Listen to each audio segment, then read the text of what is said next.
Sa po kam bërritur në Libahov dhe jam në parkun qendror të zonës dhe po më habit se që ka shumë bukur dhe unë tani do t'rregoj anën time fëminore sepse të gjithë e kemi nga brenda. Shkojmë të shohim se çfarë na ka sjell Libahova.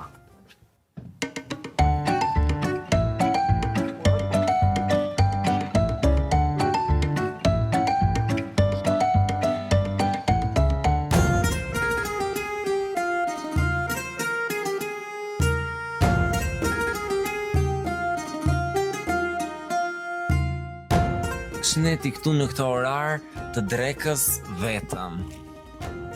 Pres dashnore. Kë ke dashnore ti këtu? Kë kam, atë që kam për jetë. Atë dhe pra, është gruaja juaj, dashnorja juaj. Prej sa vitesh ke me atë? Po gati 5 vjetë. 5 vjetë, je ende... 5 vjetë! 5 vjetë, po pra se... Më falë se më ka rënë vapa. Tani, cili është sekreti që keni 50 vite bashk? Je ende i dashuruar si ditën e parë? Jeta ka sfidat e veta, por neve lidhjen e mbaj, sepse kemi qenë të dashuruar.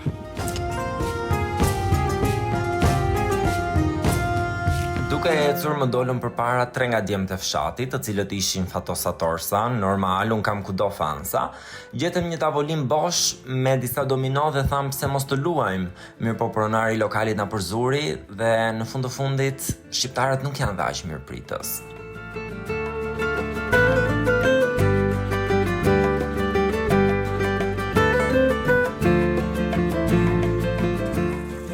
E shikoni pra, ky është një rap shumë vjeçar, nuk e di sa vite, ka që sa i trashe është, mund të vi unë 30 herë rrotull dhe shikoje këtë trung, shikoje këtë deg.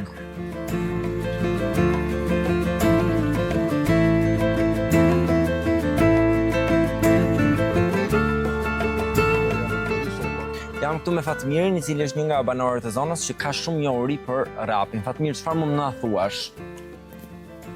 Kjo është një pemë që ka një diametër 7 metro. 7 metro? 7 metro. Është 25 metro i lartë, mos shikoj intervistat që i kam vënë dhe nuk din të japin. Është 25 metro i lartë. Po të hypësh në majtë të kësaj pemë, si që mund të hecësh në për kodra të veçanta, nuk duket fundi kur hypën andej, apo ta shohësh se nuk ka një maj. Nuk ka një maj. Është si kur jeni për brigjet veçanta, por ata i kanë hypur, ose po ta shohësh me dron nga lartë. Zë një sipërfaqe, mos o them, po për mbi 1400 metro katrore. Se po ta shikosh, shumë nga dega atje, të krungu është 20 metro, dhe 20 këte 20, 4 me 4 bje 16. Vetë një llogari e thjeshtë. Kështu që është një pemë që më shumë gjethe i bien në korik dhe në gusht se sa në muaj nëndor dhjetor. Pse? Sepse ka shumë gjethe kur fillojnë shirat e parë në pranver, mund të bjeri shi dhe këtu nuk lagesh. Grojnë nga gjethet njëra tjetër, është një qatrë mrekullueshme. A ka ndonjë legjend për rapin? Po. Si është krijuar? Një berber i cili nguli një krab, kliqo i themi në anën tonë, për të varur muslukun. Çuditërisht ajo u zu, edhe ja, si është forma e kësaj, ja. Si që është forma e tillë, nguli një krab dhe kjo u zu, edhe kështu që ngeli.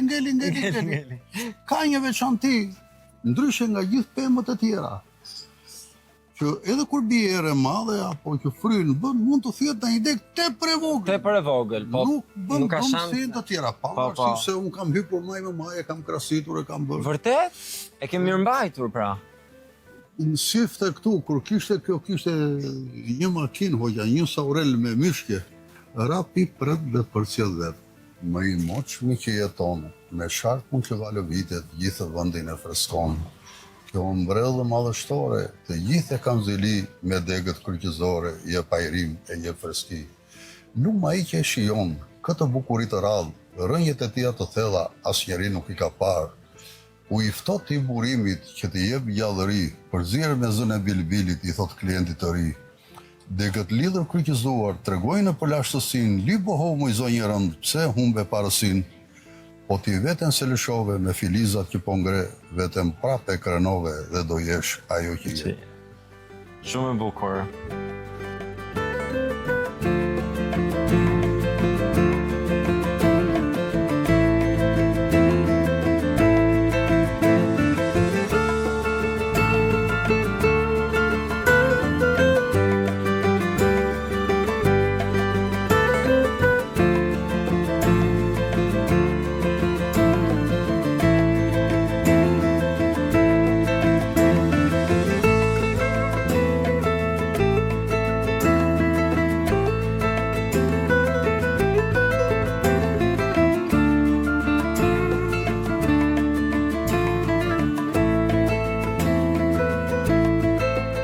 Jam duke shkelur në Kalan e Libohovës, e cila është shpallur në fakt monument kulture në 1963, por një fakt interesant është që Ali Pash Tepelena ja ka bërë këtë kala dhurat për dasmën e motrës. Pra, motra e tij ka marrë një kala dhurat. Kështu që të gjithë ju vëllezër që keni dasmat e motrës, mendoni mirë se t'i bleni se shiko Ali Pasha.